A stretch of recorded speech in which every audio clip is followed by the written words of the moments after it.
ভর্তি পরীক্ষায় উত্তীর্ণ হয়ে ঢাকা মেডিকেল কলেজে ভর্তির সুযোগ পাওয়া মোহাম্মদ আল আমিন হাওলাদারের ভর্তি এবং শিক্ষা সামগ্রী কেনার দায়িত্ব নিয়েছেন বিএনপির ভারপ্রাপ্ত চেয়ারম্যান তারেক রহমান।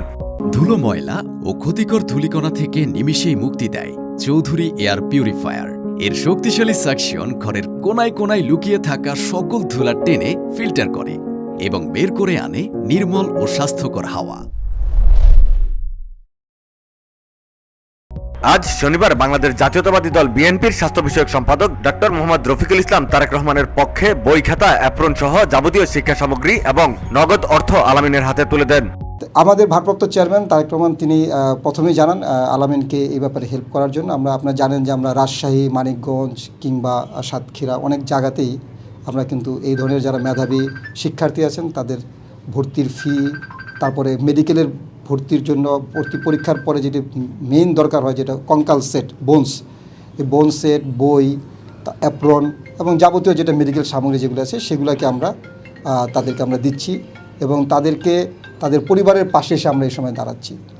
আমাদের একটি উদ্দেশ্য হলো যেন এই ধরনের মেধাবী শিক্ষার্থী তারা যেন মেডিকেলে ভর্তি পড়ে যেন ঝরে না যায়, তাদের পাশে আমরা এই বলে দাঁড়াচ্ছি যে শুধু এইখানেই আমাদের শেষ নয়, এর পরবর্তীতে তার যে মেডিকেলে কন্টিনিউশনের জন্য অলরেডি আমরা আলাপ করেছি এবং সেখানে আমরা ডিসাইড করেছি যে তাকে আমরা ওর এই সচ্ছলতাটা মেনটেন করার জন্য পরবর্তীতে যেন আল আমিন কোনো টিউশন ফি নিজের মাধ্যমে যেটা কারোর উপরে অনুগ্রহ করতে না হয়, সেই জন্য ও যেন পরবর্তীতে যেটা ওর দরকার যে মেধাবী ছাত্র, বিভিন্ন ছাত্রছাত্রীদের মেডিকেল ছাত্ররা সাধারণত টিউশনি করান, সেটারও আমরা ব্যবস্থা করেছি এবং করব।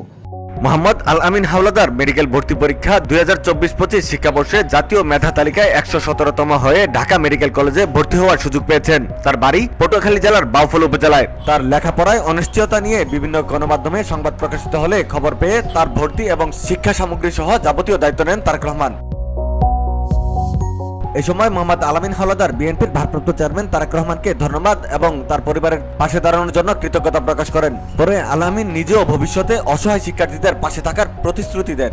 তাকে অসংখ্য ধন্যবাদ যে আমাদের মতো যারা অসচ্ছল স্টুডেন্ট আছে তাদের পাশে এরকম দাঁড়ায়, এজন্য তাকে অসংখ্য ধন্যবাদ দিতে চাই এবং তার জন্য দোয়া করি তার পরিবারের জন্য, যে এটাই যে তারা যেন আরও এরকম আমাদের মতো অসচ্ছল যে শিক্ষার্থীগুলো আছে তাদের পাশে দাঁড়াতে পারে এবং তাদের যে পড়াশোনার যে একটা বাধা, এই বাধাটাকে দূর করতে যেন অনেক বেশি কার্যকর ভূমিকা পালন করে, এই আশাই আমি ব্যক্ত করছি।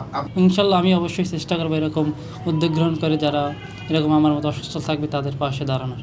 শিক্ষা সামগ্রী প্রদানকালে ড্যাবের যুগ্ম মহাসচিব ডাক্তার আ.ন.ম মনোয়ারুল কাদির বিটু, ঢাকা মেডিকেল কলেজ ড্যাবের সিনিয়র যুগ্ম সম্পাদক ডাক্তার মাহমুদুর রহমান নোমান, ড্যাব কেন্দ্রীয় কমিটির সহ সাংগঠনিক সম্পাদক ডাক্তার মোহাম্মদ মোর্শেদ আলী, বরিশাল জেলা ড্যাব এর সিনিয়র যুগ্ম সম্পাদক ডাক্তার রেজওয়ান তাহসিন সীমান্ত, ঢাকা মেডিকেল কলেজ ছাত্রদল নেতা আব্দুল্লাহ আর রায়হান সহ বিভিন্ন পর্যায়ে নেতাকর্মী উপস্থিত ছিলেন। মেহেদী হাসান রিয়াদ, ভিওডি বাংলা, ঢাকা।